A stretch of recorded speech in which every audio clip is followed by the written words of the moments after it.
जैसा कि आप लोगों को तो गुड न्यूज़ मिल गई होगी कि मैंने जिम जॉइन कर लिया है। तो जिम जॉइन करने के बाद अब मैं पूरी तरीके से अपने आप को मेंटेन करने में लग गई हूँ। तो इसके लिए मेरा पूरा साथ दे रही है मेरी लीज़ा, जिसने मेरे लिए बनाया है ब्रेकफ़ास्ट में पोहा। वो भी ऐसे-वैसे पोहा नहीं था, ये था कॉर्न्स और पीनट्स डाल के बहुत ही हेल्दी वर्ज़न पोहा का।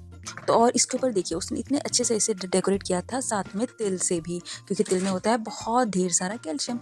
तो ये आ गया था मेरा नाश्ता, आज का मेरा हेल्दी ब्रेकफास्ट, हेल्दी दिन की शुरुआत के लिए। तो ये ब्रेकफास्ट इतना यमी था, पर थोड़ी सी मिर्ची तेज हो गई थी, लेकिन फिर भी वो मज़ेदार लग रहा था। अगर आप भी डाइट कर रहे हैं गाइस, तो इस पोहा को मत भूलिएगा खाना बनाना। और इसकी रेसिपी अगर आपको चाहिए हो तो मुझसे बताइएगा, मैं आपको ज़रूर इसकी रेसिपी नेक्स्ट टाइम शेयर करूँगी। और ये बहुत ही सिंपल है, बहुत ही जल्दी बन जाता है। और सीरियसली गाइस, ये इतना मज़ेदार था कि लग ही नहीं रहा था कि मैं कोई मतलब ऐसा खा रही हूँ। बस तो नाश्ता करने के बाद क्योंकि मुझे जाना था काम के लिए, तो मैं यहाँ पर अपना काम कराने लग गई। और काम के लिए क्या जाना था, मुझे जाना था एक्चुअली नहाने के लिए। तो मैंने सोचा कि क्यों ना थोड़ा-सा ऑयल मसाज करा ली जाए सिर में, और 1-2 घंटे रखने के बाद फिर मैं नहाने चली जाऊँ। तो ये मैडम सोफ़ी मेरी गोदी में आके बैठ गई थी, और ये भी एन्जॉय कर रही थी। हम हमारे साथ मैं मसाज एन्जॉय कर रही थी, और ये मेरी गोद को एन्जॉय कर रही थी। और साथ में देखिए इसका सबसे फ़ेवरेट टॉय है रबर बैंड। हमारे तीनों बच्चों के टॉयज़ जो हैं वो डिफ़रेंट-डिफ़रेंट हैं, और बहुत ही सस्ते वाले टाइप वाले बच्चे हैं ये। जैसे कि सोफ़ी का है रबर बैंड, कीनू का है नाड़ा। सलवार में डलने वाला नाड़ा, वो उसका फ़ेवरेट है, उसे कुछ नहीं चाहिए, सिर्फ़ नाड़ा दे दो और बच्चा मेरा खुश। तो बस सोफ़ी यहाँ पर खेल रही थी, और सोफ़ी को खिलाते-खिलाते मुझे तो ऐसा लगा कि बस मुझे तो नींद आने लग जाएगी। ये तो खेलती रहेगी, लेकिन मुझे नींद आ जाएगी। और लेकिन मुझे करना था बहुत सारा काम, तो मैं चली गई थी फिर काम करने।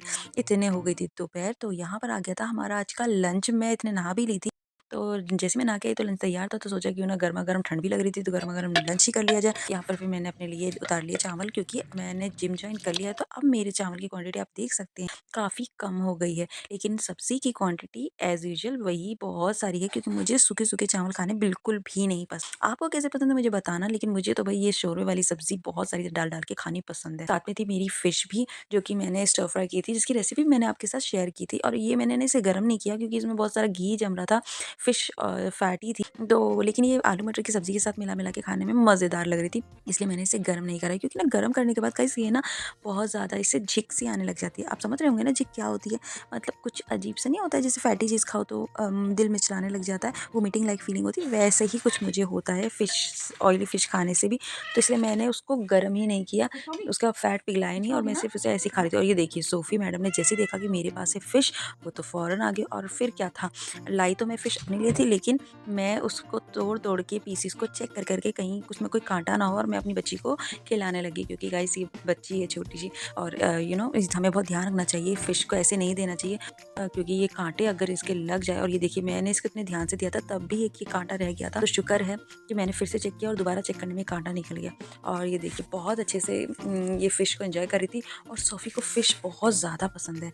ये जब भी फ़िश बनती है ना, तो ये इसी तरीके से अच्छी-सी बोटी होती है, उसे वो खाती है।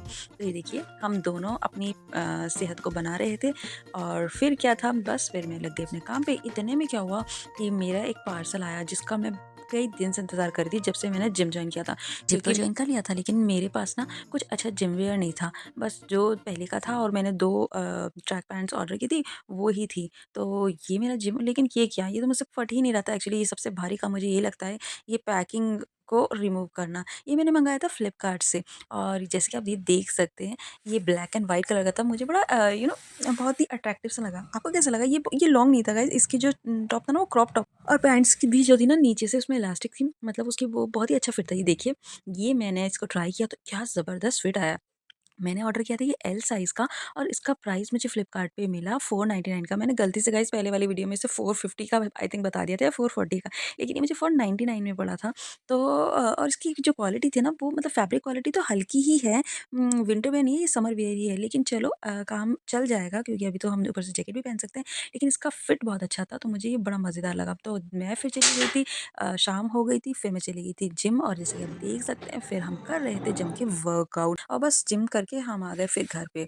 घर पे आए तो फिर मुझे क्योंकि बहुत सारी ड्रेसेस की डिलीवरी देनी थी और मैंने देखा कि ब्लैक जो सूट था ना उस पे इस तरीके से सारे रुएँ-रुएँ लगे, क्योंकि हमारे घर में ये बच्चे इनके जो हेयर है ना व्हाइट-व्हाइट वो लग जाते हैं ब्लैक पे बहुत जल्दी से। इसलिए मैंने ये फ्लिपकार्ट से मँगाया है ये रोलर, जो कि सारे जो हमारे कपड़ों पे कुछ भी लगता है उसे दूर करने के लिए। तो इसकी पूरी वीडियो मैं अलग से शेयर करूँगी जिसमें आपको इसकी पूरी डिटेल बताऊँगी। बहुत ही लेकिन ये यूज़फुल है गाइस, और बहुत ही रीज़नेबल मतलब सस्ता भी है। चलिए मैं तो अब जा रही हूँ, जाने से पहले आप मेरे चैनल को सब्सक्राइब कर लेना और वीडियो को लाइक ज़रूर कर देना।